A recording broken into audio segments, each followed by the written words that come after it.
what's up, everybody? Seabass Step by Step. We're here with Storm, man, the decision maker.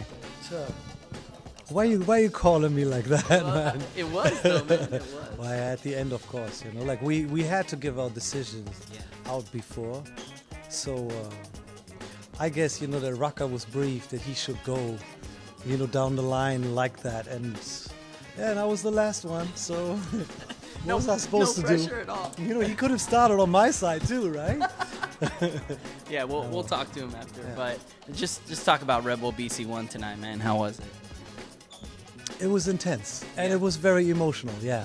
How emotional, why? I mean, well, first of all, if we talk about the final, I know Hong Ten for so many years, and he's my hero. He's my hero. He won the belt twice. Today could have been the third time, and he just lost one round at the end, and I have to stick to my beliefs, of course, you know. And I know I'm not gonna be able to sleep well, and I will have to take a lot of the next couple of days. You know, a lot of people gonna send messages online, you know. But hey, I'm used to it.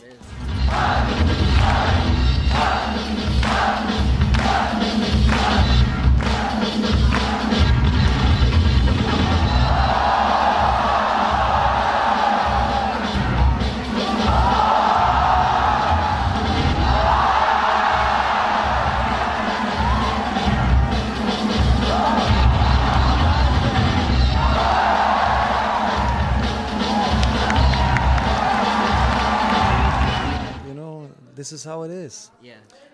But it's not going to take anything away from the night that we had here, right, which was incredible. Yeah. It's like every time I'm coming to BC1, this is, man, people need to understand that it's not about the battles themselves, right? It's about the entire atmosphere. Yeah. It's about the entire atmosphere that leads to this artful event.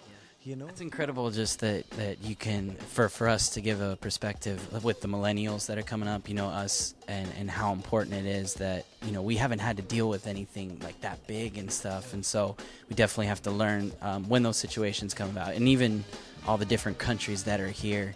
And one thing I remember in 2015, we're about to get kicked out, but I remember last year, something that, because you mentioned about being from a small town and now you've been able to go worldwide, and it really hit me because you take family first, and your son, you've been able to give him those experiences. And I just want to say thank you for being an example, because I think most importantly, like you said, it was more than the dance tonight. It was everybody played a part. So you played a part. And a lot of people, they don't see it that way.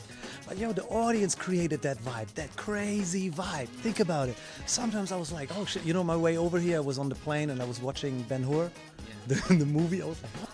It's just like that, like in the movie, you know, like when they're in the Circus Maximus, in the circus, and it's crazy. Madness. So they create that, they are part of it.